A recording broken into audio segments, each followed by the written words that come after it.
Hello students, आज हम करने वाले हैं nuclear stability with concept of magic number and factors that influence it's stability. Students, हमारे लगभग सारे टॉपिक्स हो चुके हैं, बस 2-3 टॉपिक्स रहे हैं जो मैं आपको प्रोवाइड कर दूंगी जल्दी ही।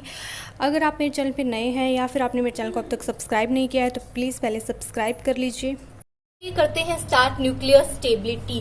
न्यूक्लियर स्टेबिलिटी की अगर हम बात करें तो न्यूक्लियस की स्टेबिलिटी मेनली डिपेंड करती है quantitatively on the number of neutrons and protons present in it, कि किसी भी न्यूक्लियस के अंदर हमारे पास कितने नंबर ऑफ न्यूट्रॉन्स और प्रोटॉन्स प्रेजेंट हैं, इस बात पर डिपेंड करती है। It has been observed that some nuclides have higher binding energy per nucleon and they are exceptionally stable. ये बात ऑब्जर्व भी की गई है कि हमारे पास कुछ न्यूक्लियाइड्स हैं, उनका जो बाइंडिंग एनर्जी पर न्यूक्लियन है वो हाई होता है और एक्सेप्शनली वो स्टेबल होते हैं। और ये स्टेबिलिटी किस चीज पर डिपेंड करती है? ये स्टेबिलिटी हमारे पास प्रोटॉन एंड नंबर्स पर डिपेंड करती है। कुछ एक number of protons and neutrons पे डिपेंड करती है, जिन्हें हम मैजिक नंबर्स बोलते हैं। ठीक है, this stability of atomic nucleus comes from certain number of protons and neutrons known as magic numbers. Magic number का कंसेप्ट यहीं से मिला था, जो हमारे पास एक्सेप्शन अराइज होती है। Some of these are listed here, जैसे कि हमने इस टेबल में कुछ एक दे रखे हैं। देखिए, नंबर ऑफ प्रोटॉन्स 2, 8, 20, 28, 50, 82, 114। हमारे पास जो नंबर ऑफ प्रोटॉन्स प्रेजेंट है किसी भी न्यूक्लियाई में, नंबर ऑफ न्यूट्रॉन्स प्रेजेंट है किसी भी न्यूक्लियाई में, ये हमारे पास क्या है? मैजिक नंबर्स होते हैं। It has been reported that the stability और instability of the nucleus depends on the pairing of spins of neutrons among neutron and pairing of spin of protons among protons. कि हमारे पास stability और instability किस बात पर depend करती है nucleus की? इस बात पर डिपेंड करती है कि कौन सा जो हमारे पास जो पेयरिंग है स्पिन्स की, वो न्यूट्रॉन के साथ हो रही है या प्रोटॉन के साथ हो रही है। ठीक है, इस बात पर डिपेंड करती है। नेक्स्ट देखिए, हम क्या करते हैं, अभी हम हमारे पास कुछ फैक्टर्स है जिन पर स्टेबिलिटी डिपेंड्स करती है, वह करने वाले हैं। ठीक है, फर्स्ट पॉइंट हमारा क्या है? Even and odd number of protons and neutrons. जहां से हमने concept of magic number arise किया था, वहीं से हम क्या है अब बात करेंगे प्रोटॉन और न्यूट्रॉन्स जो इवन एंड ओड नंबर के हैं। ठीक है, the stability of the nucleus is affected by the number of protons and neutrons in the nucleus. हमारे पास क्या है? न्यूक्लियस की स्टेबिलिटी नंबर ऑफ प्रोटॉन्स और न्यूट्रॉन्स पर भी डिपेंड करती है न्यूक्लियस की। This number will either be even और हमारे पास क्या है, जो नंबर्स हैं प्रोटॉन और न्यूट्रॉन्स के, वो या तो ओड हो सकते हैं या फिर हमारे पास क्या इवन हो सकते हैं। और इस केस से हमारे पास क्या है, 4 टाइप्स बनते हैं न्यूक्लियाई के। 4 टाइप्स कैसे बनते हैं? देखिए, हमारे पास प्रोटॉन इवन नंबर के भी हो सकते हैं, न्यूट्रॉन इवन नंबर के हो सकते हैं। प्रोटॉन अगर इवन नंबर के, तो जरूरी नहीं है कि हमारे पास इवन नंबर के न्यूट्रॉन हो, हमारे पास ओड नंबर के न्यूट्रॉन भी हो सकते हैं।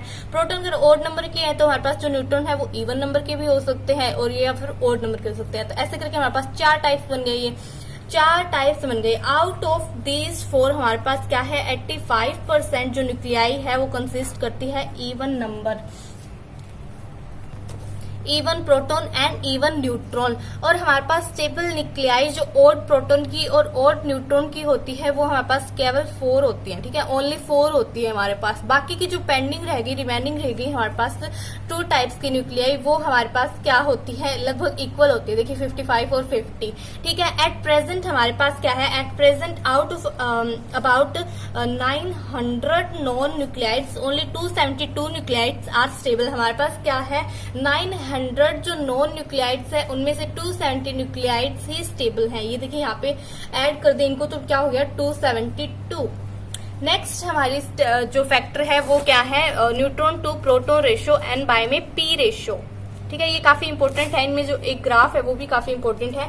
The stability of A nucleus depends on the ratio of numbers of neutrons and proton present in it. हमारे पास क्या है, न्यूक्लियस की स्टेबिलिटी किस बात पर डिपेंड करती है? वो एन बाय पी रेशियो पर भी डिपेंड करती है। ठीक है, it has been found that most of the stable nuclei have almost equal number of neutron and protons. हमने ये भी पाया है कि लगभग जो हमारे पास क्या है, ऑलमोस्ट हमने ये चीज देखी कि जो स्टेबल न्यूक्लियाई है उनके इक्वल नंबर ऑफ न्यूट्रॉन्स और प्रोटॉन्स है। अगर इक्वल नंबर के न्यूट्रॉन्स और प्रोटॉन्स है तो मान लीजिए वो हमारे पास 2 है, प्रोटॉन भी हमारे पास 2 है, तो वो क्या हो जाएंगे, हमारे पास 1 के इक्वल आ जाएगा। मतलब एन बाय पी रेशियो हमारे पास क्या होगा, उसका 1 होगा। Beyond Z equal to 20, the nuclei contain more number of neutrons than protons, and due to this repulsive forces in heavier nuclides increases. हमारे पास क्या है, जिसका Z equal to 20, ठीक है, मतलब कि जिनका मास नंबर 20 से ज्यादा है, ठीक है, उन न्यूक्लियाइज का क्या है, हमारे पास जो न्यूट्रॉन्स है वो ज्यादा होंगे प्रोटॉन से, ठीक है। इसके कारण क्या रिपल्सिव फोर्स राइज होंगे जो हैवियर न्यूक्लियाइड्स है, और वो क्या करेगा, रिपल्सिव फोर्स इंक्रीज करेगा। To balance this repulsive force the nucleus requires more number of neutrons, that's why N/P ratio increases up to 1.56 in stable nuclei. और जो लार्जेस्ट स्टेबल न्यूक्लियस होता है वो हमारे पास बिस्मुथ का होता है, ठीक है, बिस्मुथ का होता है सबसे ज्यादा जो लार्ज स्टेबल न्यूक्लियस होता है वो। हमारे पास कहने का मतलब क्या है, जिनकी हमारे पास Z इक्वल टू 20 होगा नंबर, उनके अंदर न्यूट्रॉन्स का नंबर ज्यादा हो, लेकिन उस रिपल्सिव फोर्स को कम करने के लिए हमारे पास क्या होता है, N/P रेशियो को हमें इंक्रीज करना पड़ेगा अप टू 1.56। इसके लिए हमें क्या करना पड़ेगा, इसके लिए हमें जो न्यूट्रॉन्स हैं उनको इंक्रीज करना पड़ेगा तो हमारे पास क्या है, वो इक्वल हो जाएंगे। Nuclei larger than this also exist but they are radioactive. इससे भी ज्यादा, जैसे कि हमने बताया ना, बिस्मुथ का सबसे ज्यादा लार्जेस्ट स्टेबल न्यूक्लियस होता है, इससे ज्यादा भी एग्जिस्ट करते हैं बट वो क्या होते हैं, रेडियो एक्टिव होते हैं हमारे पास। A plot between the number of neutron corresponding to the number of proton for naturally occur nuclides indicate that there is a zone of stability where N/P ratio for stable nuclei is the belt. हमारे पास कहने का मतलब है, हमने एक plot बनाया, देखिए अभी प्लॉट दिखाते हैं पहले। देखिए ये हमने ग्राफ बनाया न्यूट्रॉन्स और प्रोटॉन्स के बीच में, ठीक है, न्यूट्रॉन और प्रोटॉन्स के बीच में। ये हमारे पास कैसे जा रहा है, ये हमारे पास ऐसे जा रही है, ठीक है। और इस जो हमारे पास ये वाली जो बन रही है ना बेल्ट, इसे हम ये हमारे पास न्यूक्लियर स्टेबिलिटी को शो कर रहा है, ठीक है, न्यूक्लियर स्टेबिलिटी को शो कर रहा है। ये कैसे बना है, ये हमारे पास न्यूट्रॉन और प्रोटॉन से बना है। जैसे यहाँ पे हम बना के दिखाते हैं, देखिए न्यूट्रॉन और प्रोटॉन के बीच में है ये, ठीक है। अगर हम कार्बन की बात करें तो कार्बन में हमारे पास 6 प्रोटॉन्स होते हैं, 6 न्यूट्रॉन्स होते हैं। यहाँ पे मान लीजिए 6 हमारे पास क्या है, प्रोटॉन्स है, और 6 हमारे पास यहाँ पे न्यूट्रॉन्स है, तो ये यहाँ पे मिला के क्या है, एक पॉइंट बन जाएगा, ठीक है। ऐसे ही अगर हम सोडियम की बात करें तो सोडियम में 11 प्रोटॉन्स होते हैं, 12 न्यूट्रॉन्स होते हैं, ठीक है। 11 प्रोटॉन्स यहाँ पे आ जाएंगे हमारे पास, और 12 प्रोटॉन मान लीजिए यहाँ पे आ जाएंगे, ठीक है। तो ये हमारे पास क्या बन गया, एक पॉइंट। और अगर हम इन पॉइंट्स को मिलाएंगे जो हमारे पास क्या है, न्यूट्रॉन प्रोटॉन से बना है, तो हमारे पास इस तरह का ग्राफ आएगा, इस तरह का बेल्ट बन जाएगा, जो क्या है हमारे पास N/P रेशियो के अकॉर्डिंग आएगा, ठीक है। ये हमारे पास जो लाइन है वो क्या शो करिए, यहाँ पे N/P की जो वैल्यू है वो 1 है। जिन एलिमेंट्स का N/P रेशियो 1 है उनके लिए हमारे पास लाइन है, ठीक है। इससे अगर हम नीचे जाएंगे तो यहाँ पे प्रोटॉन की वैल्यू है वो ज्यादा होगी, इससे ऊपर जाएंगे तो न्यूट्रॉन की वैल्यू हमारे पास ज्यादा होगी, ठीक है। यही बात यहाँ बोली गई है कि हमारे पास जब प्लॉट करते हैं हम नंबर ऑफ न्यूट्रॉन को कोरस्पॉन्डिंग प्रोटॉन के साथ, तो हमारे पास एक जोन बनता है, स्टेबिलिटी जोन बनता है, जहाँ पे हमारे पास N/P रेशियो है वो स्टेबल न्यूक्लियाई का हमारे पास बेल्ट बनाता है, ठीक है। For lighter elements N/P equal to 1 होगा। लाइटर एलिमेंट्स के लिए N/P था वो इक्वल टू 1 था, वो मैंने आपको लाइन शो की थी।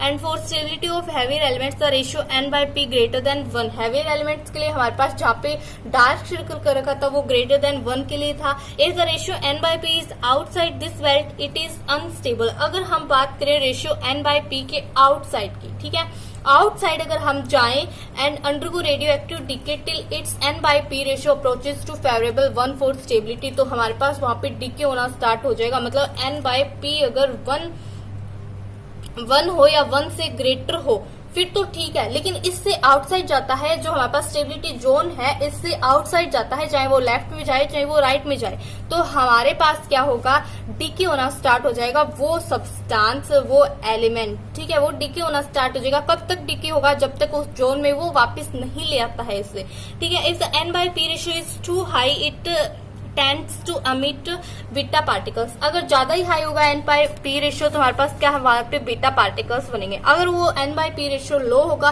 तो हमारे पास अल्फा पार्टिकल्स का अमिशन होगा। जैसे कि एग्जाम्पल के लिए हम बीटा पार्टिकल्स की बात करें, जहाँ पे बीटा पार्टिकल्स अमिट हो रहे हैं, तो देखिए क्रिप्टॉन के अंदर हमारे पास क्या है, 36 प्रोटॉन्स है, 51 न्यूट्रॉन्स है। 51 को 36 से डिवाइड करें तो n बाई पी रेशियो 1.417 आया है। ठीक है, अगर हमारे पास जो रुबिडियम बना है, डिसइंटीग्रेट होकर जो रुबिडियम बना है वो हमारे पास क्या आ गया, न्यूक्लियर स्टेबिलिटी जोन में आ गया। ठीक है, 1.351 इसका क्या है, n बाई पी रेशियो आया जो कि न्यूक्लियर स्टेबिलिटी में लाई करता है। तो हमारे पास क्या, यहाँ पे बीटा पार्टिकल्स एमिट हुए हैं। तो ये कहाँ तक डिसइंटीग्रेट हुआ, जहाँ पे हमारे पास न्यूक्लियर स्टेबिलिटी जोन ये अराइज हो गया। फ्रेंड्स, आपको न्यूक्लियर केमिस्ट्री के जो नोट्स हैं वो डिस्क्रिप्शन बॉक्स में लिंक में प्रोवाइड हो जाएंगे। आप जब लिंक को ओपन करेंगे तो वहाँ से आप डाउनलोड कर सकते हैं डायरेक्टली, फ्री ऑफ कॉस्ट है, मतलब इनकी कोई भी कॉस्ट नहीं है। आप जब उस लिंक को ओपन करेंगे ब्राउज़र के अंदर, वो ओपन होगा और सीधा वहाँ से डाउनलोड हो जाएगी जो PDF है वो। In case of any doubt आप मुझे मेरे इंस्टाग्राम पे भी, पेज पे भी फॉलो कर सकते हैं, उसका लिंक भी आपको डिस्क्रिप्शन बॉक्स में मिल जाएगा। बाकी सब्जेक्ट्स के जो नोट्स हैं वो भी आपको मेरे चैनल पे प्लेलिस्ट मिल जाएगी उनकी भी। और इस वीडियो को ज़रूर लाइक करिएगा, कमेंट बॉक्स में कमेंट करके मुझे ज़रूर बताइएगा। Thanks for watching.